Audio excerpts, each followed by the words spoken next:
want to welcome you to this webinar entitled Tigray, the Prevention of Genocide, which is a matter, an issue, a concern of real importance in this time, a concern that is in danger of being overlooked as other events, very serious events, understandably take center stage, but nevertheless, Tigray should not be forgotten.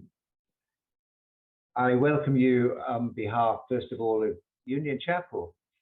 Union Chapel is a very well-known and historic nonconformist church in Islington, which has a reputation of being a well-known music venue, as well as a center for people experiencing homelessness, but also a church that has a really strong commitment to economic, racial, social, and climate justice.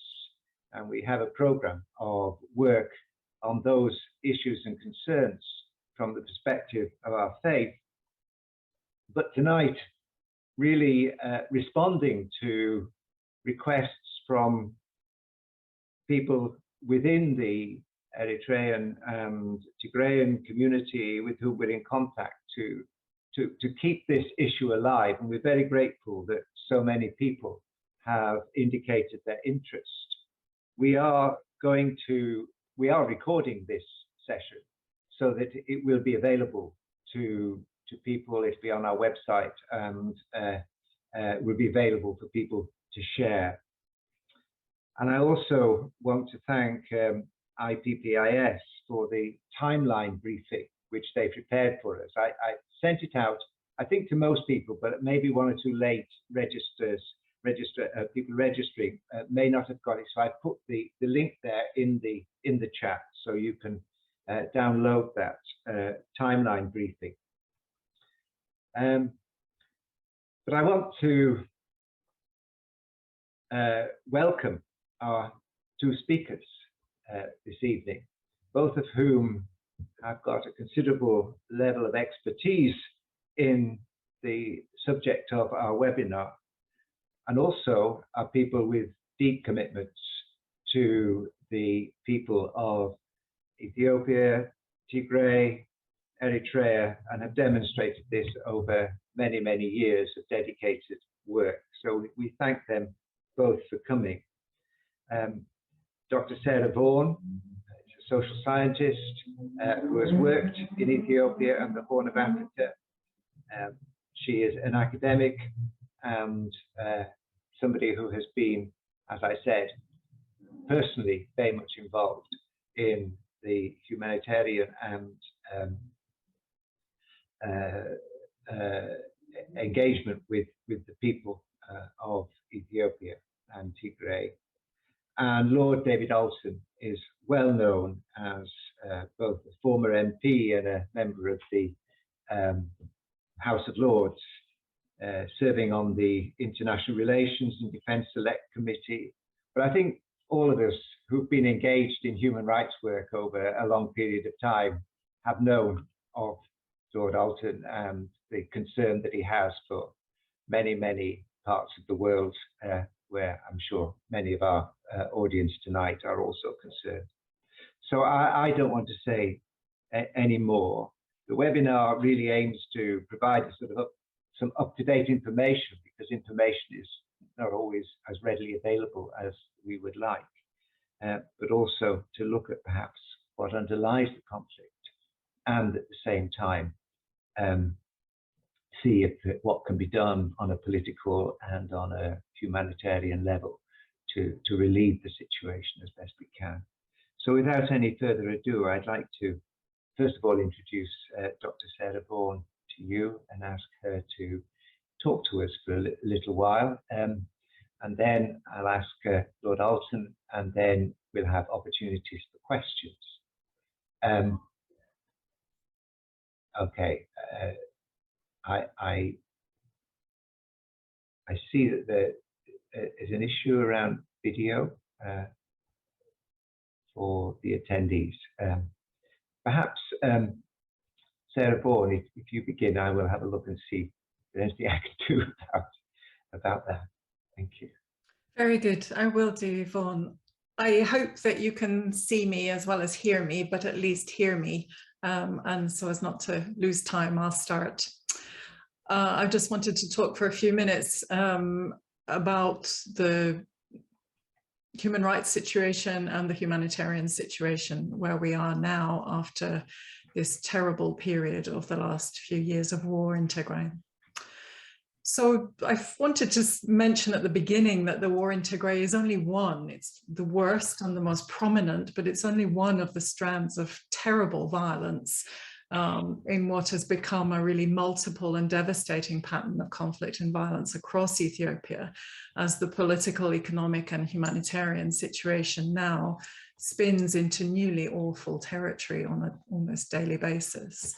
Many of you may have read with horror earlier this week of the killing of more than 20 Muslims attending a funeral in the city of Gondar in the north of Ethiopia during the last Holy Week of Ramadan fasting. And as Vaughan has already noted, the International Peace Information Service has put together this very useful note which gives a timeline of events. So I don't need to go into too much detail, but in sum, I think one can see things dating really back to 2019 when the Ethiopian government escalated its counterinsurgency against Oromo groups and suddenly launched airstrikes in Western Oromia. And things really began to deteriorate in earnest from then on after a period of what had been some optimism. After growing political tension, especially from late 2019, when the relatively new Prime Minister launched the New Prosperity Party, which the ruling party, the TPLF in Tigray, declined to join, things became more and more tense through the year, and the war began in early November.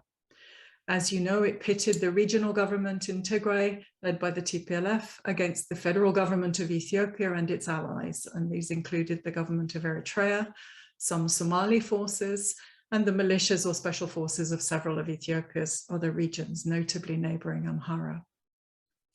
Federal allies seemed to overpower the Tigrayans in the first months of the war, and a very brutal occupation ensued, continuing through until June 2021. By June, however, the Tigrayans had expelled the federal allies from most of their territory, although importantly not Western Tigray, west of the Tekeze, and launched a counteroffensive south, reaching within 100 kilometers of Addis Ababa by November last year. Meanwhile, the federal government was able to arm itself with unmanned aerial combat vehicles or drones, mostly from Turkey and the United Arab Emirates. And in November, the Tigrayans found themselves overextended and abruptly retreated north, dropped their preconditions for negotiations. Since then, there's been a really very difficult 5-month period of waiting to see if the government would allow aid to be delivered to civilians in what the UN has called a de facto blockade of food and medicines. And I'll return to that at the end of my comments. So our seminar is called Preventing Genocide in Tigray, and I wonder if we're not already too late for that for many Tigrayan families. Researchers last month suggested that between 50 and 100,000 may have died from the fighting, 150 to 200,000 from starvation, and more than 100,000 from a lack of medical attention. So let me quickly recap the human rights situation, because it seems to me that there are 6 different categories of abuses which Tigrayan civilians have suffered during this war. And some, of course, have also been alleged to have been committed against other civilian populations, including by Tigrayan forces. Firstly, extrajudicial executions of non-combatants. I think already by April of last year, researchers had identified by name 1,900 non-combatants who'd been killed. That figure had risen to 3,500 by mid-November, of whom the overwhelming majority, 92%, were men, many of whom had been executed at point-blank range. Now the figure in March has risen to 7,000 identified civilian casualties in Tigray. And in this connection, I think it's really important to remember that there have been repeated calls for full popular mobilization against Tigrayan forces both by the federal prime minister and by the regional government in Amhara. And this is very worrying. It blurs the distinction between civilians and combatants. The second terribly important issue is rape and sexual violence. You may remember that in August 2021, Amnesty International issued a devastating report which demonstrated really a systematic approach to using rape as a weapon of war, with a genocidal intent involving cleansing the bloodline in Tigray, preventing Tigrayan women from giving birth to the next generation. And Amnesty identified nearly 1,300 cases where individuals had sought medical help between February and April 2021. Of course, only the tip of an iceberg in any community, but particularly in a society where this carries such a stigma.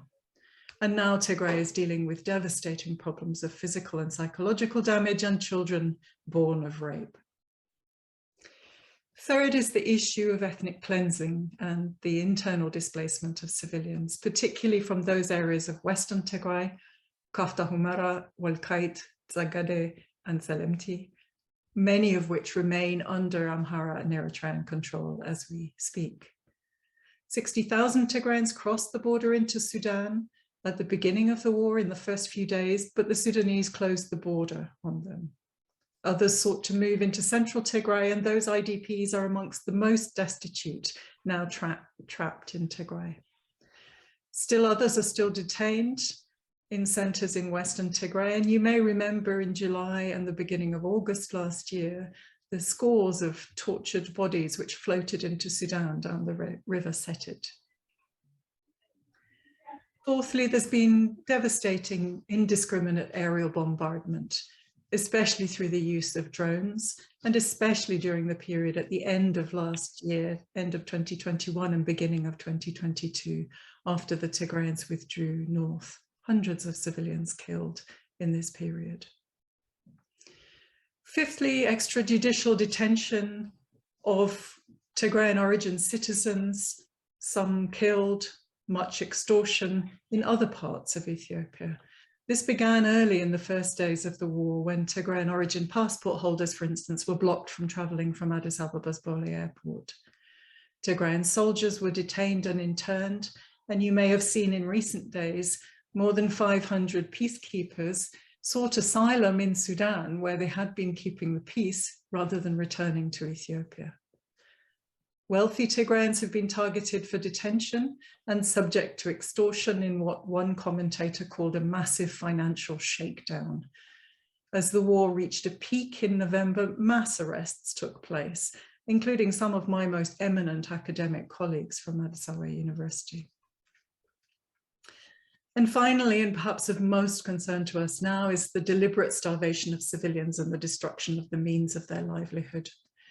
Tufts University in Boston issued a report already a year ago in April 2021, which documented the deliberate looting and destruction of the food system, the economy, and the means of rural livelihood in Tigray during the occupation, especially, but not only, by Eritrean forces. In July last year, UNICEF feared 100,000 extra infant deaths after only a couple of weeks of the siege, which kicked in when the occupation was lifted. By August, only 7% of food needs were being allowed into Tigray, and this situation continued through the rest of the year. By September, the UN thought that 79% of lactating women were severely malnourished. But the government doubled down and expelled a series of senior UN officials for meddling in a move which the Secretary General himself described as illegal. It stopped UN flights to Mekelle. The Economist magazine accused the Ethiopian government, in so many words, of starving its own people. And in January, Tigray's Health Bureau said that 5,420 deaths from disease and malnutrition were attributable to the blockade only between June and October 2021. By the end of January, the UN said it would run out of stocks. At the end of February, it said it would cease all operations. A couple of airlifts in early February provided a fraction of needed medical supplies, the first deliveries since September 2021. And in April, the first of 3 convoys finally arrived at the beginning of the month. Nearly a month later, 133 trucks and 9 fuel tankers have delivered a total of 2,958 metric tons of food. That's just over 3% of the foods needed for the month and a fraction of the fuel needed. As the UN itself admits and confirmed in communications today, this is a drop in the ocean in relation to the needs in Tigray.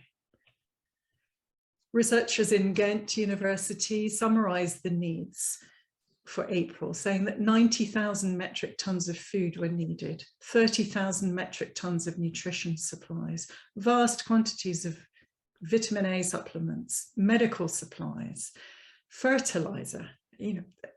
Fertilizer is essential now as we move into the planting season. 60,000 metric tons, which incidentally is probably 20% of the total fertilizer which we believe to be in the whole of Ethiopia, because there has been such a failure this year nationally to import enough fertilizer, even for the rest of the country. Seeds, fungicides, fuel, and cash, of course, to pay the UN operations staff. At the end of March, there was a 30-day humanitarian truce declared, and Tigray needed at least 100 trucks of aid a day during that period. That period expired earlier this week.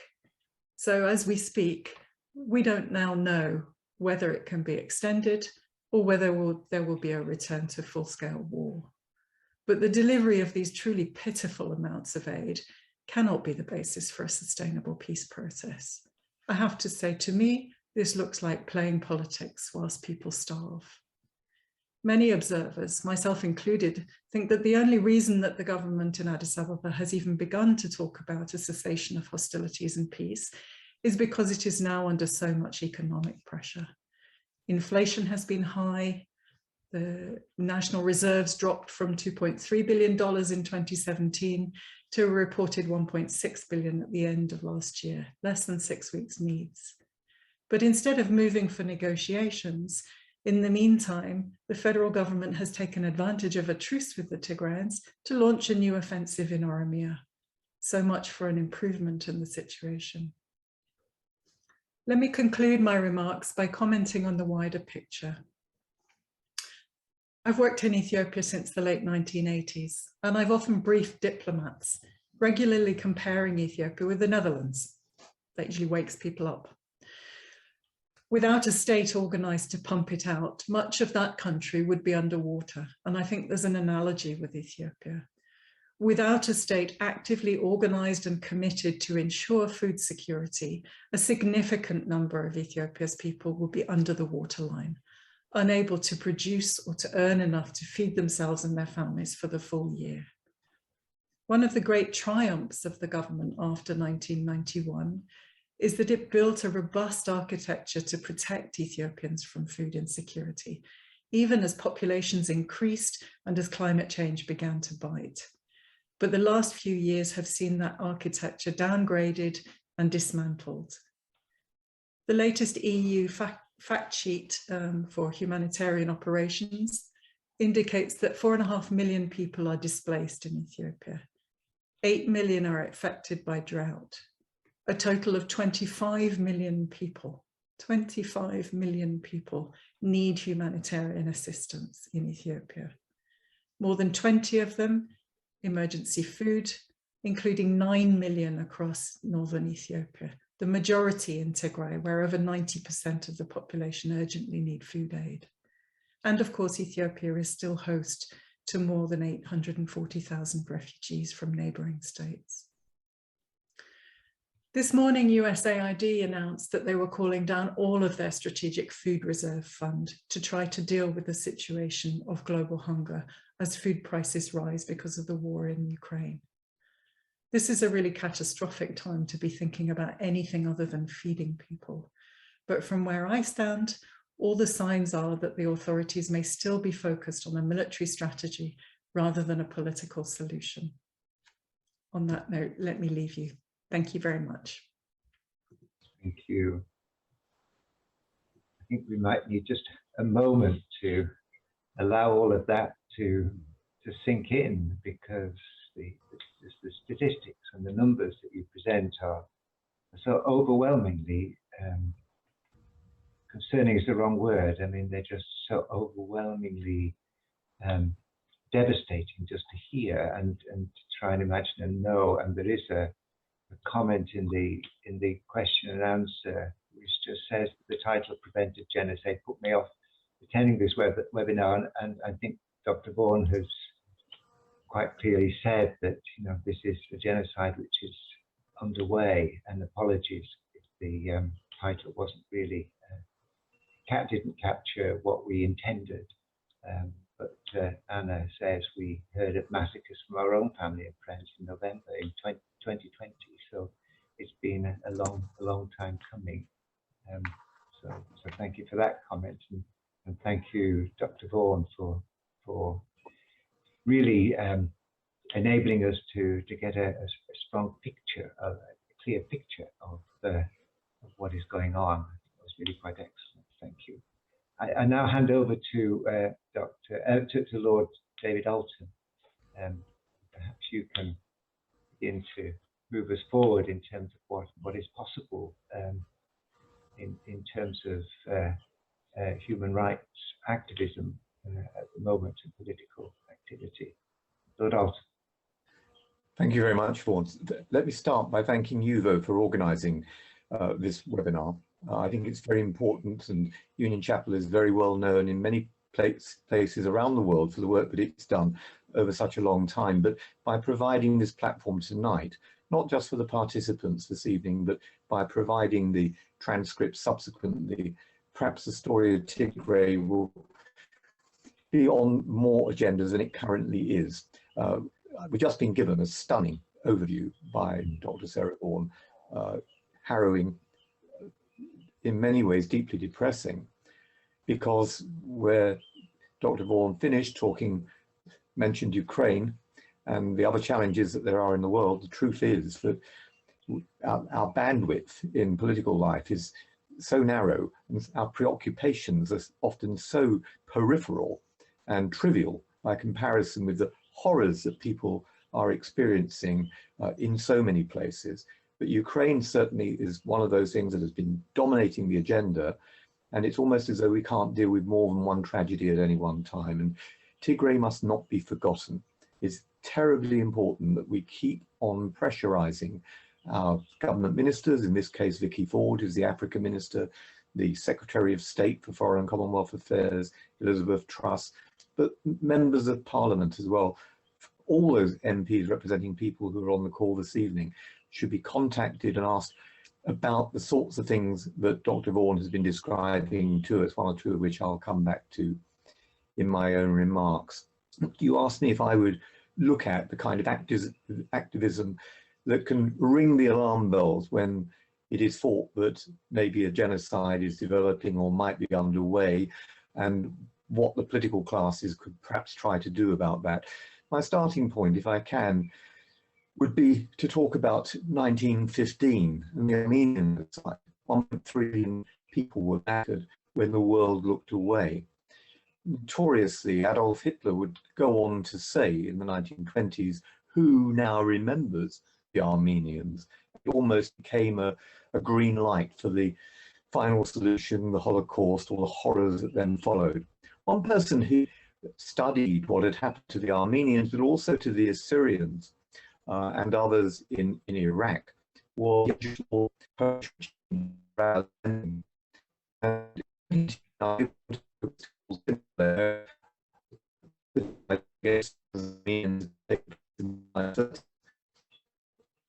a great study of what had happened there.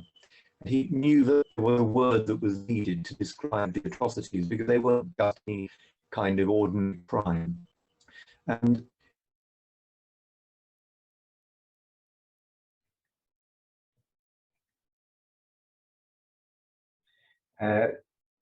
Lord Alton, I think, has, oh, he's back. He has some problems with his bandwidth because there was some damage caused by the storm recently. Lord Alton, you're now on mute because we lost you for a short while. Okay, thank you. I hope that brings me back online. But for the sake of those who are taking part, I've just got back from Westminster. I'm in Lancashire at the present time. Only this morning, I had the first question in the House of Lords, and it was about refugees. And I specifically raised the sorts of figures that Dr. Vaughan has given us earlier on, but I put it into the global context of there being more than 80 million people who are displaced or refugees at the present time, 50 million of whom are displaced because of violence, war or conflict. And what better example could you have of the consequences of failing to act than in Tigray, where we've added to that number, and as Dr. Vaughan told us, over 4 million people displaced by the conflict. Before the line went down, I was saying that Raphael Lemkin invented the word genocide after more than 40 of his own family were executed during the Holocaust. And it was out of his work that the 1948 Convention on the Crime of Genocide came, and it laid on its signatories, of which the United Kingdom is one, duties to prevent, to protect, and to punish those who were responsible for crimes of genocide. The idea, of course, was the famous old phrase about never again. The idea was that never again should never be allowed to happen again, and that this convention would in some way prevent atrocity crimes in the future. And it was a valiant, gallant attempt. And you think about also the Universal Declaration of Human Rights, which was being constructed by Eleanor Roosevelt and others at the same time in 1948. And these were examples coming out of the horrors of Auschwitz, coming out of the horrors of the Second World War, of a genuine international attempt to try and create some form of international order based on accountability and based on the rule of law. But as we have seen, it's too often been honoured in the breach. I went to Rwanda after the genocide there. I saw the genocide sites. It was truly shocking. More than 1 million people were murdered as the world looked away. On my way back from Rwanda, I took a detour and I became the first parliamentarian to go to Darfur. And it was obvious to me that, again, we were seeing not something historic, not talking about what can you do to prevent genocide. A genocide was already underway. And I wrote an article for the Independent newspaper. They carried it on their front page, and the headline was, "If this isn't genocide, what is?" And of course, the International Criminal Court, which had come out of the initiative, out of the Genocide Convention, specifically was born out of the Rome Statute, but it was all part of the same attempt to try and create some way of predicting events and then taking action against those responsible. And we saw the ICC act in the case of Darfur, and Omar al-Bashir had been given the orders for the atrocities there, where again 200,000 people at least had been murdered, died. 2 million people at least have been displaced and turned into refugees as a result of an ideology that said it could not coexist with the people of Darfur because they would not follow the same ideology of those in Khartoum who were responsible. So, you know, this isn't a new phenomenon. This has happened before, and you can look at so many other examples of our failure to act. Bosnia is one of the most notable. And out of Bosnia came a judgment that said it wasn't just a duty to prevent, to protect and punish. We also have a duty to predict. We have a duty to look at the signs that are emerging, the red flags, if you will, and to take action to try and predict if we think that coming out of persecution, discrimination, hate speech, all of those things, is something worse developing? Is it becoming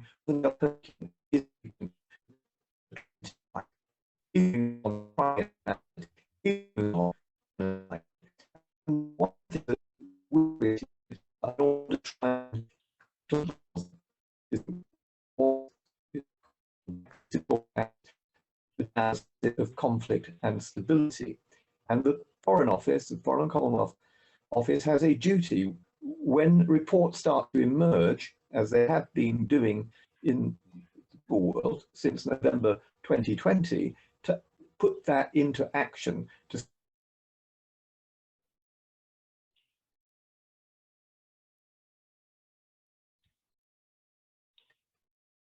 they have a duty there, the circumstances, look and see. Sorry. Yes, you were just saying that there was a duty you talk about the duty to prevent and the duty to take action when the signs are there. And we specifically have a formula which is called the Joint Analysis of Conflict and Stability. And I'll refer, if I may, to many letters. If people are interested, they can look on my website and they'll see the letters, the questions since November 2020, looking at what was emerging in Tigray and where the red flags were. And when the Foreign Office have often said, oh, we didn't really know, we weren't certain what was happening, that simply isn't true. And this week I've had an exchange of correspondence I'd like to refer to, because this is literally in the last couple of days. I had a letter from the Africa Minister thanking me for correspondence I sent in February about the failure to have a JAX assessment in Ethiopia. And finally, in the last paragraph, I won't read you the whole thing, but in the last paragraph it says, we are now in a period where the conflict is evolving less rapidly. There is a little more political clarity, this is the minister, and where COVID-19 concerns are easing somewhat, allowing interaction with a wider number of stakeholders in Ethiopia, Africa, and HMS Addis Ababa have therefore commissioned a JAX assessment, which the embassy in Addis will now instigate. So this is something we've been told literally dated April 26th. So yesterday I tabled a question in the House which says this: when do they anticipate that the JAX assessment for Ethiopia will be instigated, and what resources will be available for its assessment? What commitment of personnel is being made to enable work on the assessment to be expedited? When they expect the first preliminary assessment to be made available, and how they plan to report the assessment to Parliament? That should have happened back in November 2020. And I think it's ludicrous to say that now that there's a period when the conflict is evolving less rapidly, that this is somehow the time, therefore, we should start to take some action. We should have been taking action before.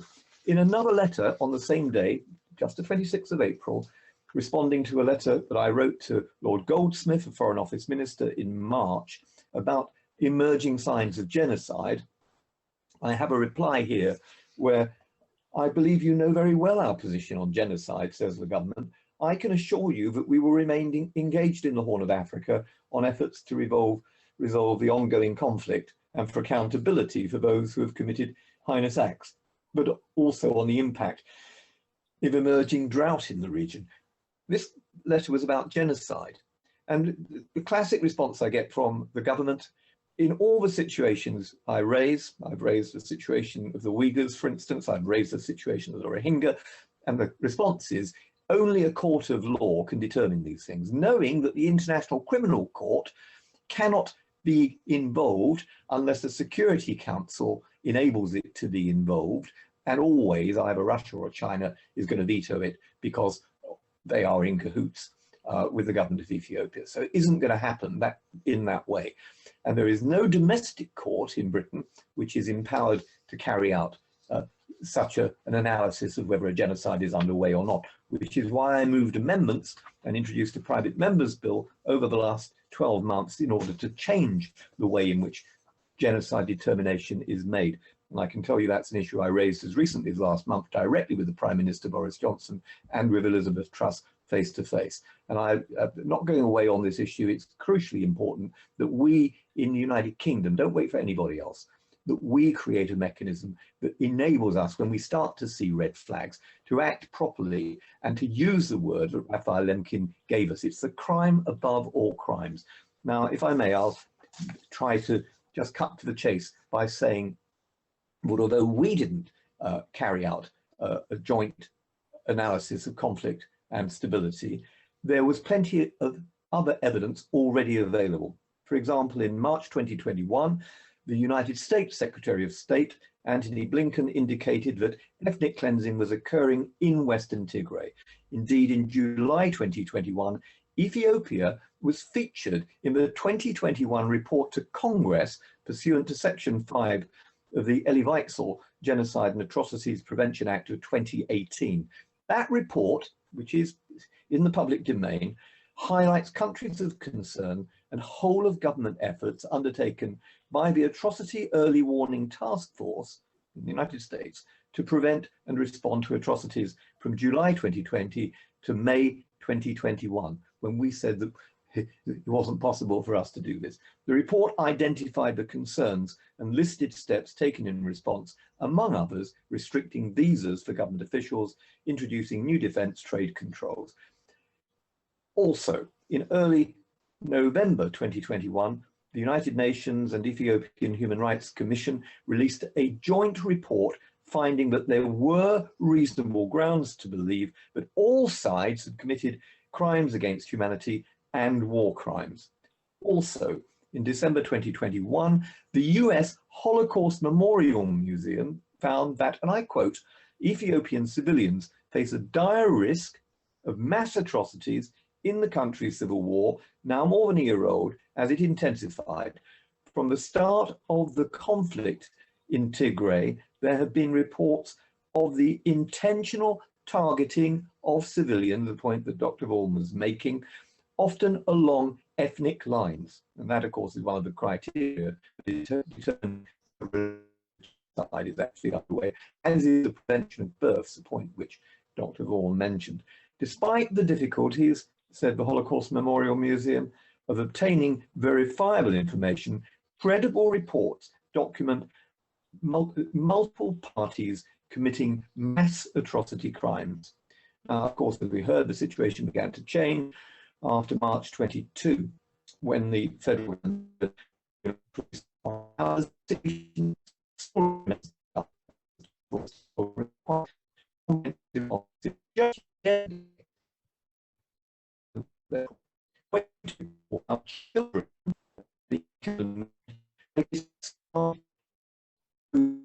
Ethiopia.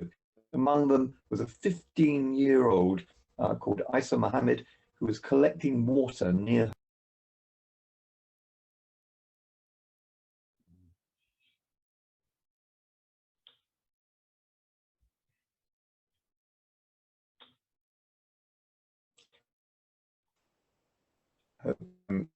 Lord Alton, you cut out at the point where you're talking about the 15-year-old collecting water. She was collecting water near her home in the Amhara region in northern Ethiopia. And of course, the humanitarian situation, which we were hearing about, rages on. Only a few days ago, on April the 25th, the United Nations reported that Ethiopia is facing one of the worst humanitarian crises, as some regions have been hit by 3 consecutive below average rainy seasons, the worst drought in 40 years. And I've regularly raised the issue of starvation being used as a weapon of war. And I've regularly raised the deliberate blockading of medicines for the hospital in Mekelle, which is an absolute outrage. There have been doctors literally on the streets having to beg for food so that they can at least continue in some way, but virtually without any medicines in order to be able to carry out their life-saving work. While some violence stopped after the ceasefire, the 16 months of atrocities prior to the ceasefire most certainly require investigation and legal and other responses to be made. Among the atrocities, the evidence suggests the specific targeting of Tigrayans because they're Tigrayans, and the use of the conflict-related sexual violence, which was referred to earlier on, and the targeting also of refugees, including Eritrean refugees who had been taking shelter in Ethiopia. On the 17th of December 2021, the UN Human Rights Council, during the 33rd special session on Ethiopia, adopted a resolution establishing an international commission of experts on Ethiopia to conduct an investigation into allegations of human rights violations and abuses by all parties to the conflict. According to the resolution, the new mechanism is to include 3 human rights experts to be appointed by the President of the UN Human Rights Council, and the mechanism is to be mandated for 1 year and subject to renewals.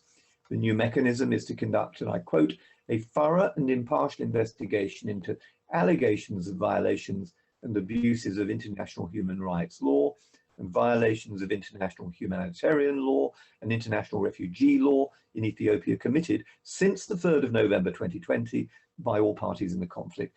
Quotes, establish the facts and circumstances surrounding the alleged violations and abuses, to collect and preserve evidence, very important, to identify those responsible where possible, and to make such information accessible and usable in support of ongoing and future accountability efforts, and I end the quote, to provide guidance on transitional justice, including accountability, reconciliation and healing, among others. Just as I come to an end, in March 2022, the funding for that inquiry was approved by the United Nations General Assembly. During the debates on the budget, Ethiopia vowed not to cooperate. Reportedly, the Ethiopian diplomat Lemlen Fasia Minale told the Budget Committee that Ethiopia does not recognize this mechanism and will have no access to Ethiopia. That lack of cooperation is highly disturbing and shows the glaring disregard of human rights violations in the country, and it must by no means prevent the work of the UN inquiry. Recall, we saw the work of the Commission of Inquiry on Syria, a UN mechanism that was never allowed to visit Syria, but nevertheless managed to collect and preserve evidence of the atrocities in the country. Of course, it's not in the interest of some of the political leaders in Ethiopia, some of whom have incited the kind of horrific violence that we have seen. It may not be in their interest, of course, to allow this mechanism to proceed. The worst in the community, but it does its job. In any event, cooperation from the Ethiopian government will be in the future crucial to build a better future for all in the country. And I hope that those leaders inside Ethiopia who want to see stability again in the Horn of Africa, who want to see a world in which people live alongside one another in peace and coexistence, will recognize that justice is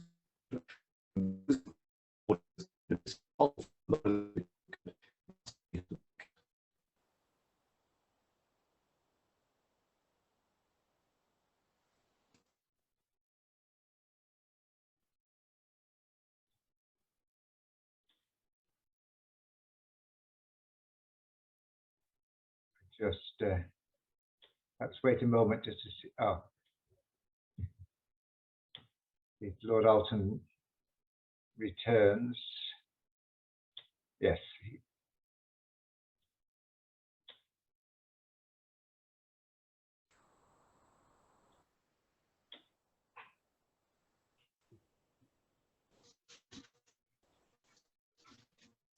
You're muted, Lord Alton. Oh, yes.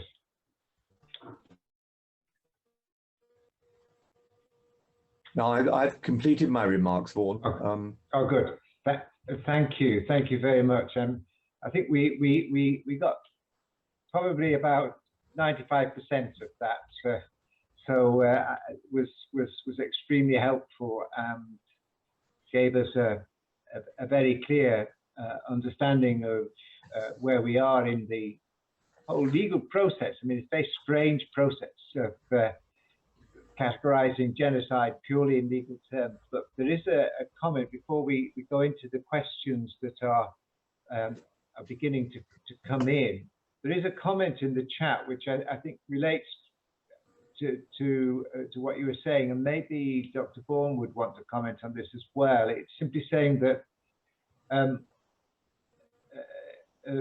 some important pre-war facts are missed, and I think you did mention some of them now, that are important to establish intent, and hence genocide.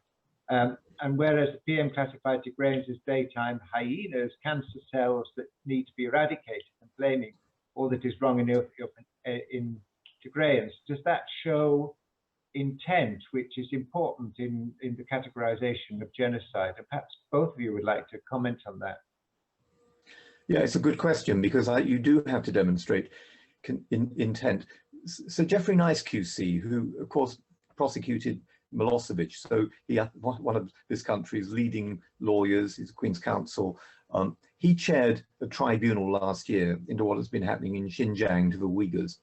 And I was present when he gave his judgment just before Christmas, and he went through all of the grounds inside the 1948 Convention on the Crime of Genocide. And one after another, he said that this isn't genocide, what has happened to the Uyghurs. This isn't genocide. This isn't. They were crimes against humanity, which itself is are appalling. things to have occurred. But finally, he found enough evidence that had been given by witnesses during this nearly year-long inquiry to be able to establish that the prevention of births was taking place in Xinjiang, and that did indeed constitute genocide. And that is why that tribunal, after doing some extraordinary work, came to that conclusion.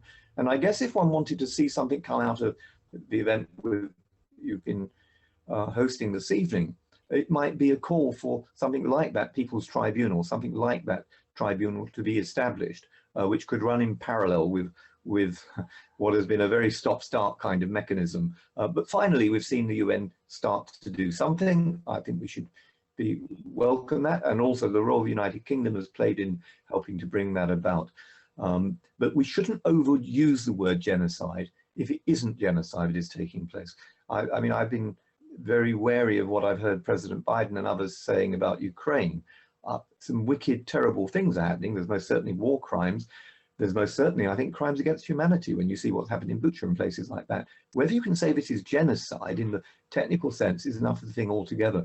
And actually, if you set the threshold at a legal level that can't be proven, then you're in grave danger of allowing the people responsible to then get away with murder, to get away with genocide.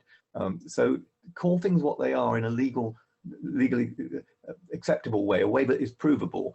And certainly what we've seen in Tigray, I would myself argue, is not just crimes against humanity, but because of the kind of rhetoric, the planning that seems to have gone into this, I think one can say that it goes beyond crimes against humanity and that it's verging on genocide.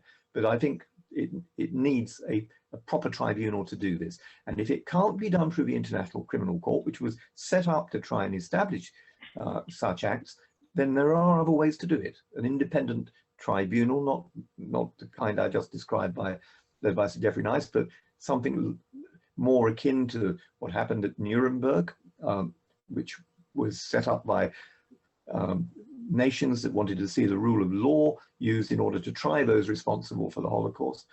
There have been independent tribunals established since then in other situations. Like-minded nations could do that if it becomes impossible for the ICC to do so. Thank you. Thank you. Dr. Vaughan, would you like to come in on that? It's clearly from the comments and questions that people really are concerned that this really is genocide and that they're wanting it to be named as such. And then this question of intent, which is so important. I think there is clear evidence of intent to wipe out the TPLF, and one can see some evidence on the part of some people of intent to wipe out Tigray. There are a number of individuals who have, in so many words on camera, said that they would like to bury Tigray so that a researcher in 100 years' time can no longer find any trace.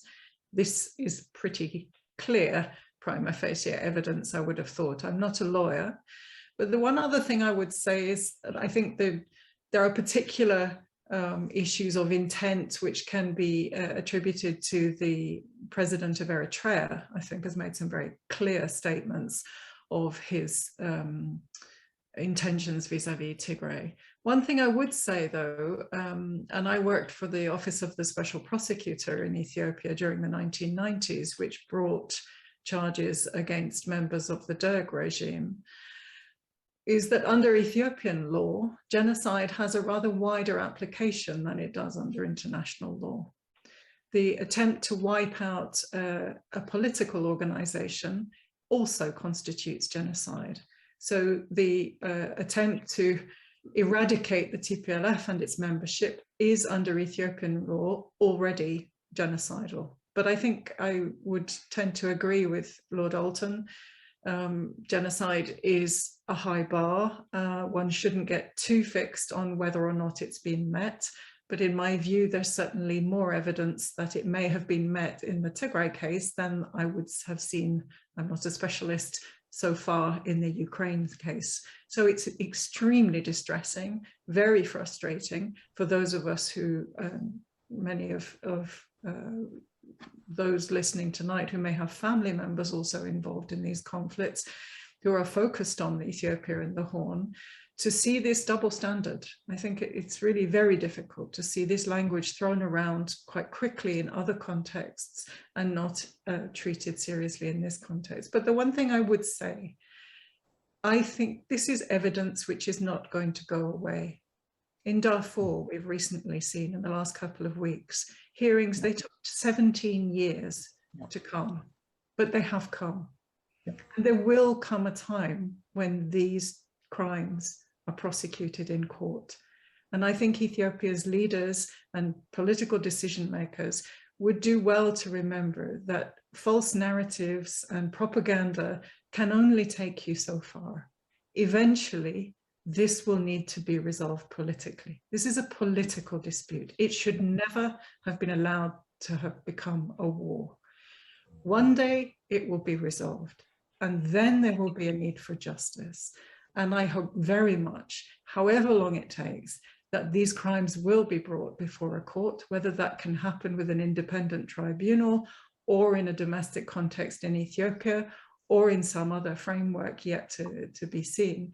But I absolutely agree with Lord Alton. I would like to see the UN taking a stronger position on this. It's a very good step that they have this independent mechanism established, even though the Ethiopians seem determined not to collaborate with it or cooperate with it. I would also like to see our own government take a much stronger line. I have to say, as somebody who's carried out political analysis, conflict analysis, including for the British government over 30 years, they know better. They do have the analysis. They did have the analysis. They were warned about what was happening.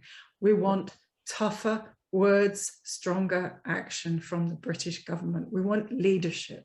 It's not good enough simply to say that Tigray is out of sight, out of mind, let alone Tigray's interests. This is not in Ethiopia's interests. The whole of the region is now beginning to unravel, and we really do need some tough talking from our diplomats. I think there's a concern I'm reading in the comments and the questions that the comparison with the situation in Ukraine feels like one of black and white. You know, it feels like there's a significant element of racism in that. Do you think, and that the British government has responded in a completely different way to the situation in Ukraine than they have in Tigray? What is behind that? You know, why is it that these two conflicts are dealt with in such a different way? Lord Alton, perhaps, first of all. Well, I'm happy to say what I personally think about this, which is that we have to be able to deal with more than one crisis at one time. And these two situations both involve massive loss of life. And I have not been able to understand why this has not been higher up the hierarchy of priorities for the Foreign and Commonwealth Office. And I've constantly complained about this. I've raised the issue again and again in the House. The traction isn't there in the same way that it is about Ukraine, because there isn't a massive diaspora as they're living in the United Kingdom, as there are hundreds of thousands of people who have Ukrainian antecedents or Ukrainian relations, or people in Poland. So there is a lot of pressure coming in other ways. And of course, this is in a sense in our European neighborhood as well. So you can understand that. Do I think it's racially driven? No, I don't think that. I don't think the British government that sits there and says, well, we don't care about the loss of lives in Ethiopia and Tigray because they're black lives. I think it would be absurd to say that. But it doesn't have great political traction, and partly that's our fault in not making our representatives more aware of this and demanding that they raise it in Parliament and keep on the government's backs. You know, we are so privileged living in a democracy. We have the right to agitate with our MPs, to insist that this becomes a higher priority. But I share the feelings of the questioner about it, because on the face of it, it just doesn't make sense that you care about one situation but not the other. And I think there's an element, though, of compassion fatigue. A lot of this was happening, of course, in Tigray at the beginning of the lockdowns and COVID, and preoccupations were elsewhere. Britain has a particular relationship with Ethiopia, and I think it's not wanted to upset things there. It looked as though two men who had won the Nobel Peace Prize were going to surely turn over a new leaf. This was going to be a great change in the Horn of Africa. And this was the triumph of, I thought, rather naive hope against experience. And we've unfortunately seen all that unravel. The tone has changed a bit in the letters that I was referring to earlier on. I think there is almost now an understanding that there are other forces at work here that we have to do more about. And I'm talking now specifically about the United Nations Security Council, the role of China, the role of Russia in the region as well. And I think that our diplomats are becoming a little less naive about the situation than maybe they were. But the spirit of the question, I'm afraid I rather agree with. Did you want to add anything, Dr. Vaughan? Yes, I agree. And I know that there have been suggestions that racism is partly responsible, perhaps at some level, but I think geopolitics has got a lot more to do with it. And I think also Ethiopian domestic politics. I mean, I was talking to a journalist this afternoon who said to me, can you think of another example where this kind of famine and this kind of deliberate starvation of population has got the attention that it needed? And I said, yes, Tigray 37, 38 years ago. Why? Because at that time, Addis Ababa was an ally of the Soviet Union. And, the world launched We Are the World and Band-Aid, and we all know what happened then. So I think geopolitics makes a huge difference. I think, in my view, I think the British government, the European Union, the US are very concerned not to drive Addis Ababa into the arms of others in a much more multipolar diplomatic world. Let me be undiplomatic about it. I think that is always in the back of people's heads. But I don't think that's I think there are many Ethiopians now, even in the government, who understand that this isn't in their best interests anymore. I also would say that if the polarization of Ethiopian politics contributes, it's very deeply unpleasant to be a journalist or an academic or an advocate for human rights in Tigray at the moment. It's a very, very polarized environment in which one will be attacked very profoundly, very fundamentally by people who think that Tigray is run by terrorists who should be wiped out. Now, it's really difficult to have a debate on that sort of basis. And I think it's really difficult for diplomats to be able to continue to maintain a position. One also has to say that the Prime Minister and the government retains very considerable popularity amongst large swathes of the population in Ethiopia. The war is popular in many parts of the country. And I think that makes it difficult for diplomats to resist the pressure just to go along with an incumbent government that seems to have some sort of mandate. But I think there is no alternative to sticking to one's principles, whether they're European principles, British principles. These are international legal frameworks. As somebody put in the chat, preventing food from being delivered to civilians during war is a war crime. End of. I think that's where it stops. And in a sense, the arguing about who's responsible for the war, how it started, and that we could have a long debate about that, and there'll be many different views about it, that's irrelevant. These are now crimes, and they need to be stopped, and we need to look at how to stop them. 100%. There are a couple of questions that we may want to look at. Has the TPLF also committed crimes against humanity as well as the government? And the other question, TDF, the Tigray Defense Force, is a civilian force made up of professors, doctors, engineers, teachers, youth who turned into forces to defend themselves and their families who suffered genocide, gang raping, man-made famine, epidemic, burning alive, and all the crimes they fight into self-defense. Why is the international community not supporting the TDF to defend themselves and their families from the Allied genocidal forces? I mean, those two questions.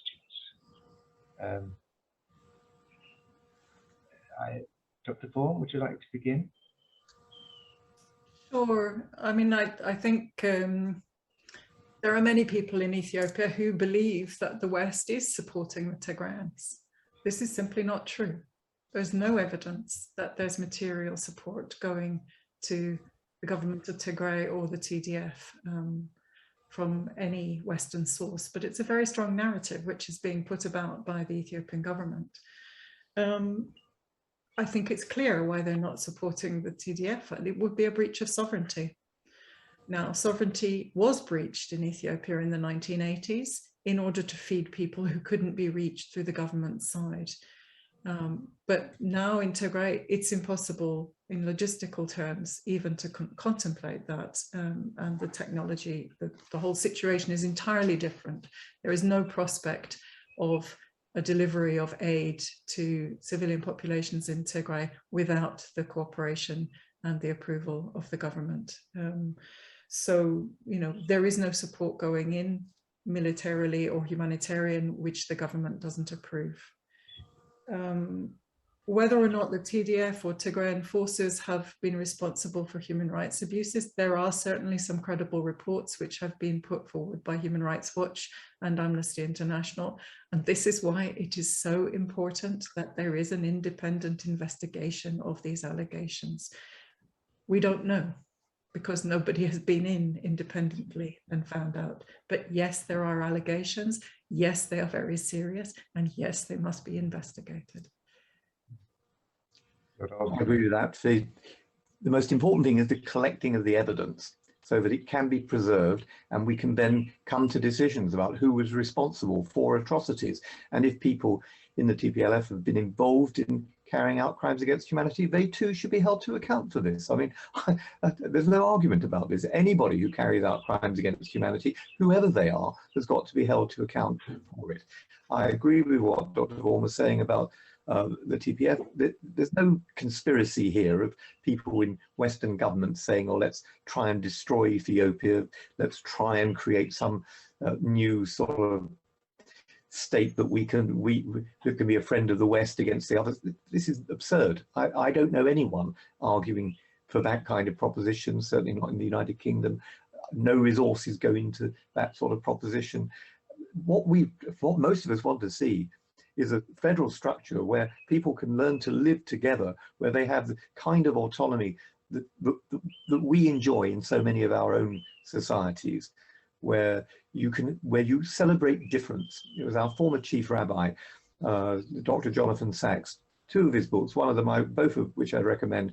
One of them was called The Dignity of Difference, and it was about celebrating difference and being able to live alongside people who are different from you. And the other one was The Home We Build Together.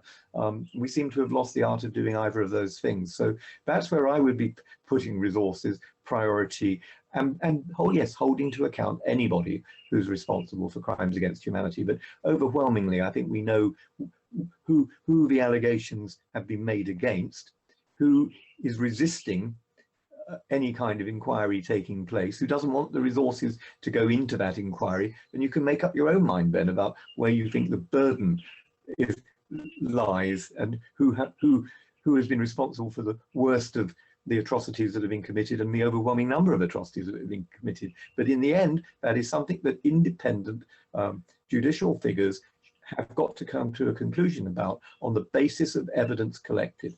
And at the moment, we should be preserving every single piece of evidence that we can get our hands on, so that however long it takes, as Dr. Vaughan said, from the time I first went into Darfur, I wondered if I'd ever see the time when Omar al-Bashir would be brought to justice. Omar al-Bashir continues to languish now in a jail in Khartoum. We all hope that the day will come when the ICC will actually be able to hold its hearings in Khartoum. It almost was able to do it before the coup. But nevertheless, I mean, he's no longer in power, and here is a man who thought he was going to be able to carry on forever, carrying out the atrocities that he was responsible for, and that he would never be held to account. Milosevic thought the same thing. There were others as well. So however long it takes, people have got to know that one day they will be held to account and brought to book. That, for me, is the only deterrent. If you're not going to use violence and warfare to try and resolve every horror in the world, the only way to resolve these things is through the rule of law. And that means you've got to have the structures and the resources in order to do it effectively. And the role of the OAU, are they involved, the Organization of African Unity, are they doing anything, and could they be doing anything?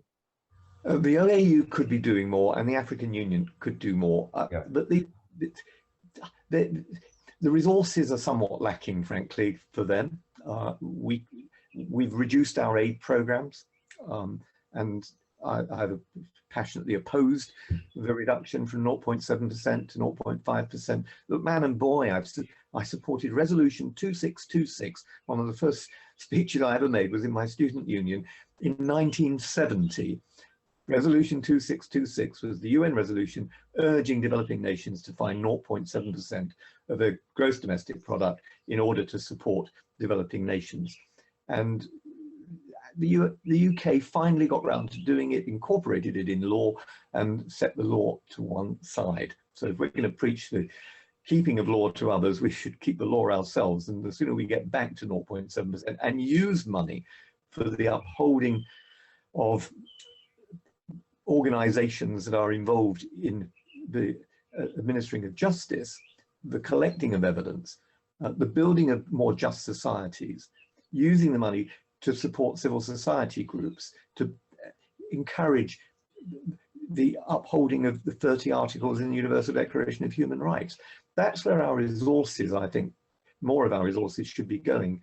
And so rather than complaining about the OAU or the African Union, if you look at the report that I was partly responsible for, I was one of the members of the House of Lords Select Committee on International Relations and Defence. We produced a report on sub-Saharan Africa 2 years ago, and in it we argue for precisely this kind of approach of using more of our resources to build up the institutions in Africa so that Africans themselves can uphold justice and can ensure that these things are don't look as though they're being administered from people outside of the continent, because I mean, I think that is a legitimate criticism that has been made. Even of the ICC, it sometimes looks as though this is an organization outside of Africa trying to administer justice, often only in Africa. I think it's an unfair criticism, but I understand why people make it. And I personally believe, therefore, the more you can build African institutions, the better, and the more involvement there is in international institutions like the ICC, so that they are seen to be genuinely representative of justice and holding people to account wherever is necessary. And actually, given what we are now seeing in Central and Eastern Europe, the role of the ICC, I think, is going to be very important. And I'm very pleased to see that Karim Khan QC, who's a British Queen's Counsel, is now the prosecutor for the ICC, that he is trying to find more innovative ways to give the ICC locus to be able to extend its mandate. And one thing that I would argue for, which perhaps someone on the call will urge their MPs to support, I put it directly to Dominic Raab, our Lord Chancellor, that we, the United Kingdom, should be saying we will give up our right of veto when it comes to crimes against humanity, genocide and the rest. We will give up the Security Council right to veto on those things if the other Security Council members will do the same. And if you took away the right of veto, then it would mean that the ICC, whenever there's a prima facie case of genocide, crimes against humanity, war crimes, would be able to intervene without the kind of political blockages that we currently get at the present time. Dr. Vaughan, there's a question which might be too complex for the evening, but are diplomats aware that while Tigray suffers the most, the country is divided in all corners? There's an active war happening in Oromia, ethnic cleansing in Amhara and other regions. Is Ethiopia a viable project? That's a big one. I think that's probably too big a question for the time that we have left. But the premise of the question I absolutely share. I have watched with horror over the last, and let's be honest, this goes back 5 or 6 years, not just the last 2 or 3 years, as the rhetoric has been whipped up between ethnic groups, and there's nothing intrinsic about that. There's nothing that is natural about one ethnic group fighting another. Let's be clear, this is politicians who have created these animosities for their own interests, and they need to be held accountable for that. And different leadership, better leadership could change the situation. Yes, social media doesn't help. Yes, things have come to a very, very serious position now, and it's very, very difficult to see how this can be reversed. And I have to say the situation is extremely demoralizing. To go back to the African Union and IGAD, the regional body, I think this war has really shown them up and found them wanting. These are two institutions which should have been able to contain this conflict. They tried very hard. Ellen Johnson Sirleaf and the then Sudanese premier tried very hard to see if they could intervene, and were politely and not so politely rebuffed. And it's very difficult for a continental organization to stand up to one of its most powerful member states, which is also hosting it and also convening its peace and security architecture at the time when the war started. So geopolitics is also, wrapped up in this issue of whether or not Ethiopia can survive. No state internationally, whether that's Western states, or other African states, or China, or Russia, or anybody else, wants to see Ethiopia disintegrate. And this is a huge issue for Tigray, because many Tigrayans now do want nothing more to do with the rest of Ethiopia. Now, I understand that reaction. The problem is, geopolitics being what it is, it's not quite clear how you get from A to B, or indeed whether you should get from A to B, and what the political process will be that unfolds. So this is a very important complicating factor. Ethiopia is an empire state. It's a product of 19th century expansion. It's created many secessionist movements around the Horn, and it's a problem which needs to be very carefully and very creatively and cautiously, tolerantly managed. And it's the lack of tolerance and the determination to win everything, I think, which is really dividing its politics. I'm sure I haven't answered the question, but I think let me stop at that. I think you've done very well, actually, in answering the question. But it's if I could make just one point in concluding, I mean, if there's one message to the British government, to European governments, to Ethiopia's government, please, the urgent issue now is food. You must give up this policy of blocking food, whether it's to Tigrayans or to Afars or to whoever it is, or to Western Oromia, or to the areas of the south of the Somali region suffering from drought. This cannot continue.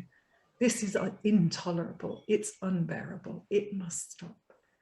There is an irony, isn't there, that if you think back to to Band-Aid and Live Aid and the great surge of generosity of help for Ethiopia.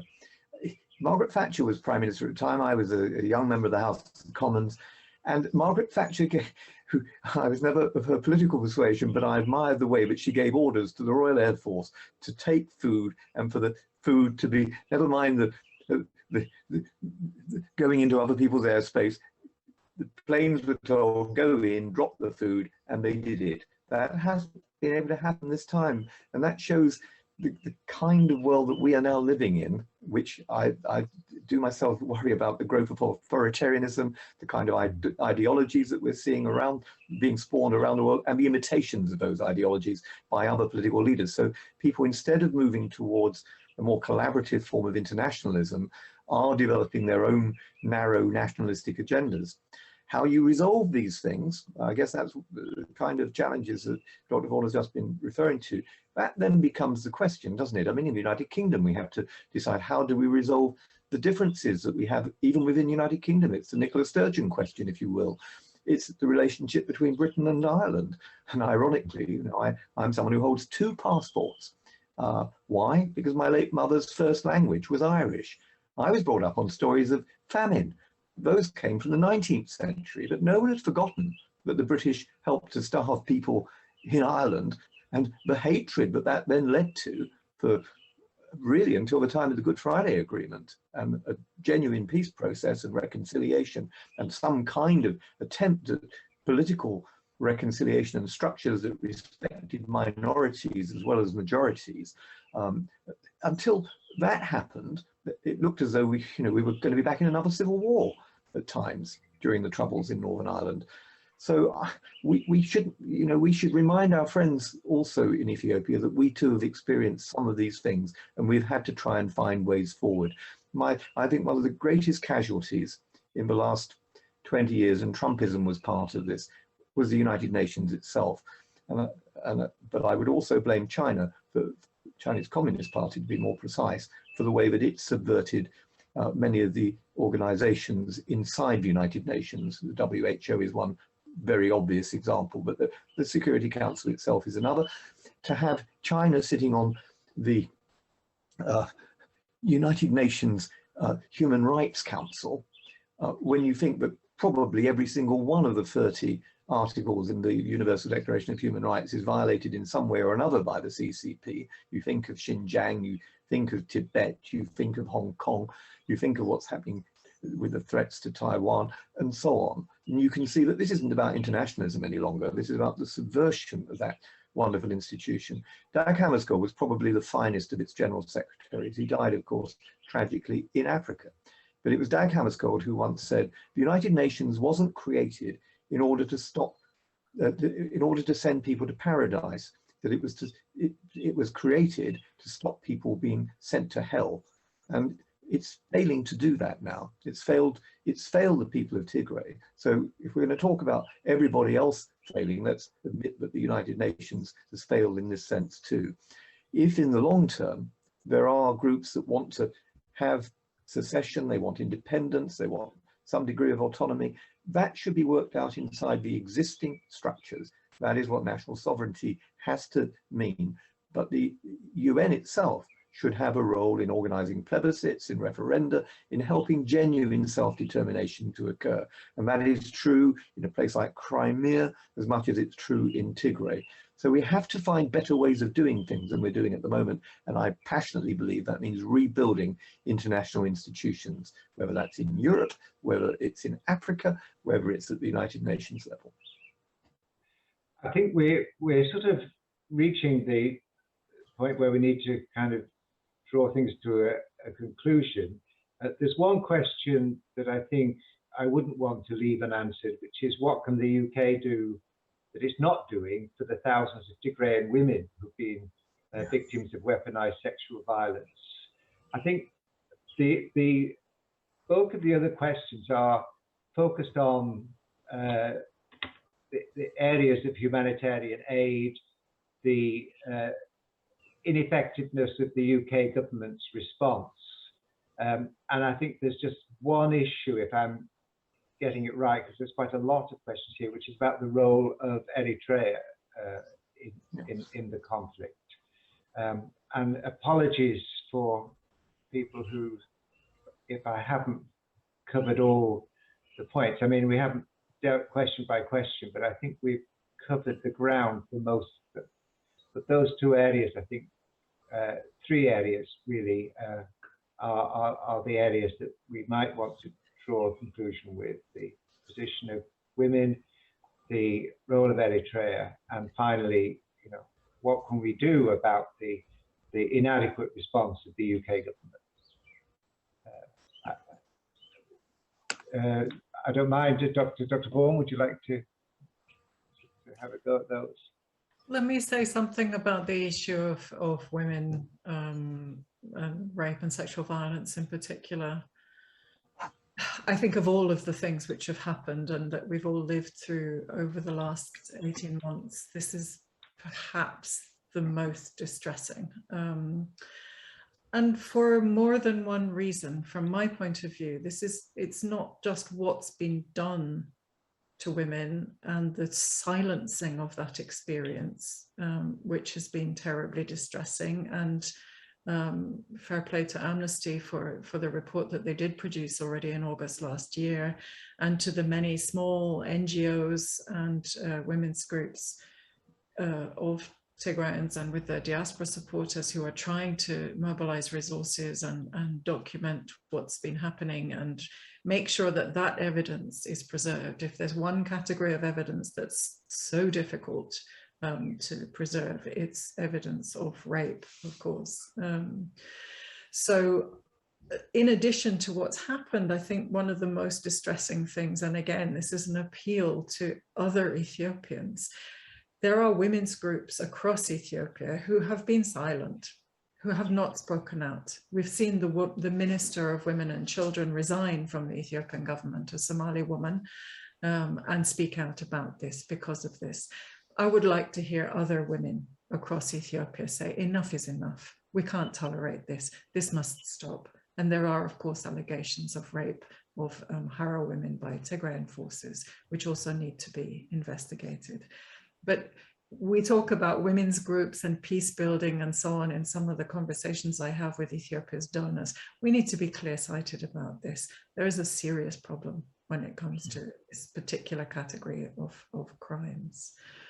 One comment on Eritrea, and I perhaps leave the last word to Lord Alton about what the British government should do and what we can do to encourage them.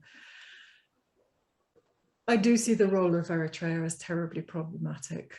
I don't know, I suspect in my gut that but for Eritrea, we might not have got to this point. Maybe Ethiopia's political forces would have found a way to negotiate their way and avoid this dreadful conflict.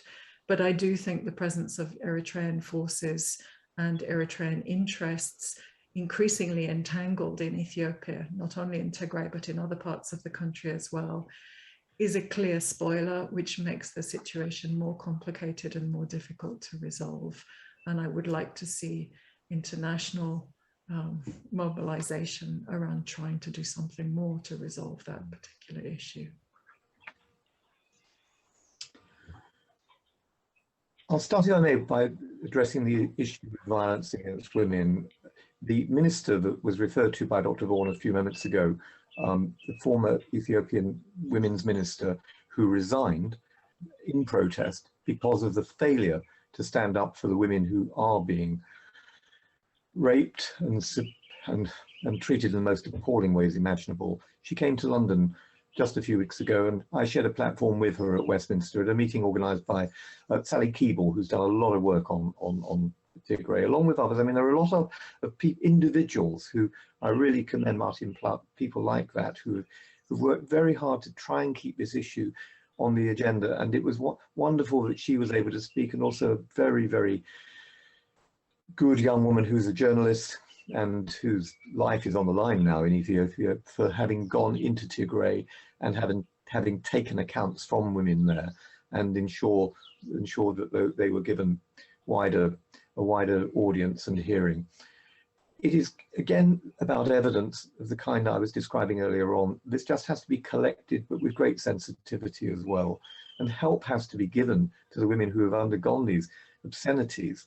I mean, women who've been gang raped and told that the reason for doing that is to prevent them from being able to ever bear another child again because they're Tigrayan women. That definitely is genocide.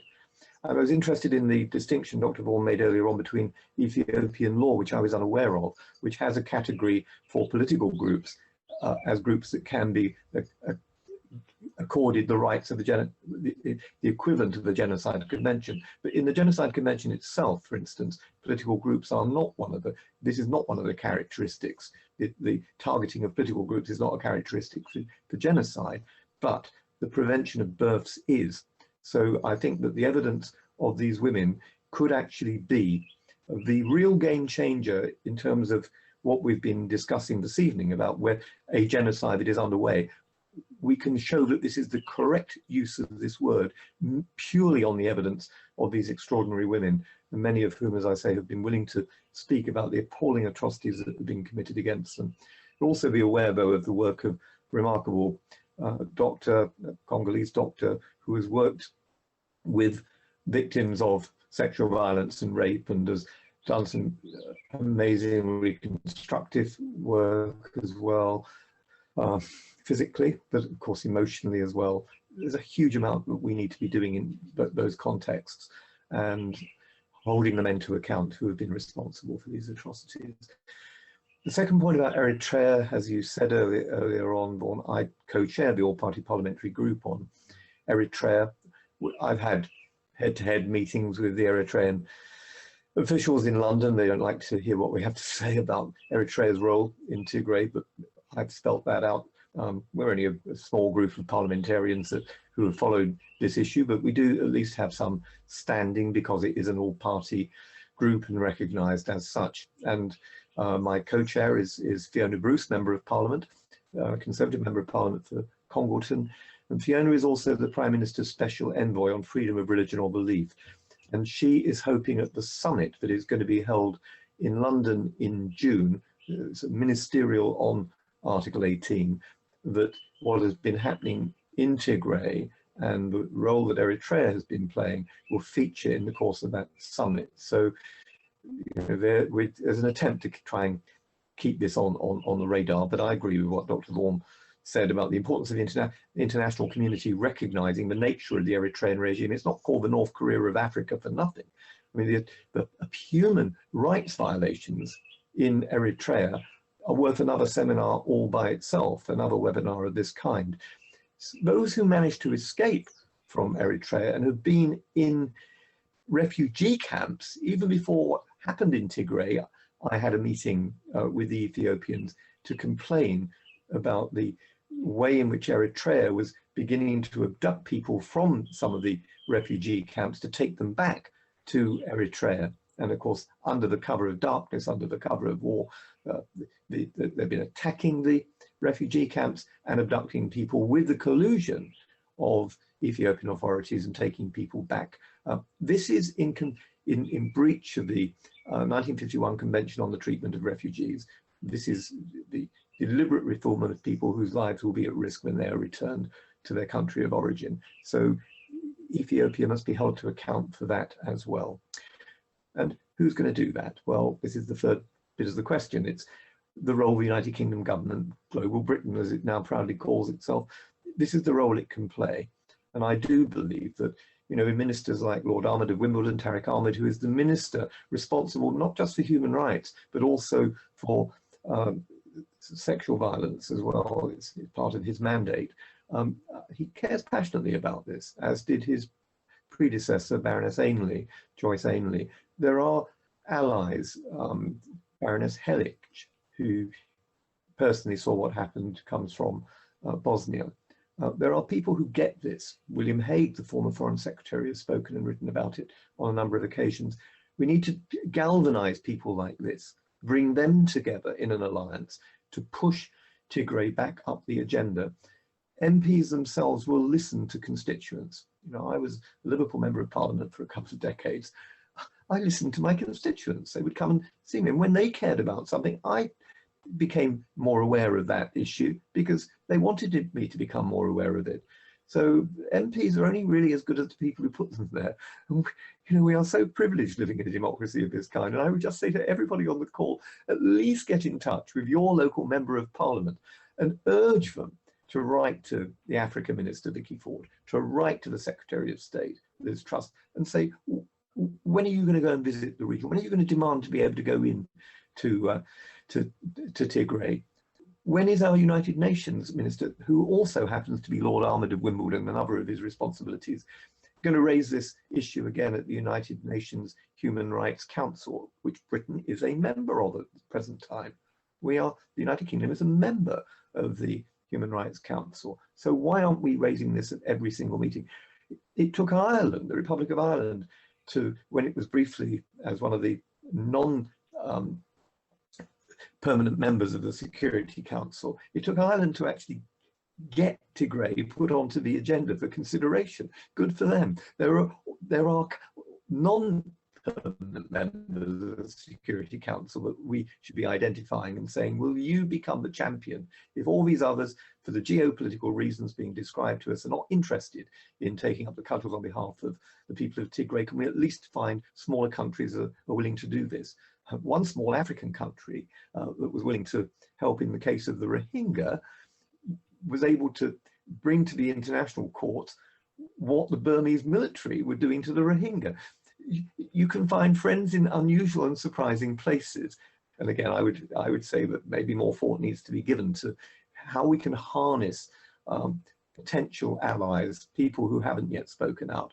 And the more that MPs see in their post bags appeals to them, the more you write to people like the chair of the International Relations Select Committee, Baroness Ainley in the Lords, or the House of Commons Foreign Affairs Select Committee, that's Tom Tugendhat MP, or the chairman of the International Development Select Committee, Sarah Champion MP in the House of Commons. These are all people who need to have Tigray appearing again and again on their agenda. Because as I said earlier on, I mean, people's bandwidth, we're all human beings, people's bandwidth is narrow. And if you're being inundated with requests for people to take refugees, for instance, from Ukraine, that becomes a priority, but it shouldn't be your only priority. But it probably will be, unless you're hearing from members of the public, from people in the diaspora, human rights advocates, people who care about these things, the churches especially. Why aren't the churches mobilized on this? I might well ask. There are exceptions. The Quakers have been fantastic, and I've viewed fantastic. So there are exceptions. What isn't more being done in that regard? So tonight we should all of us perhaps go away and say, okay, how do we redouble our efforts?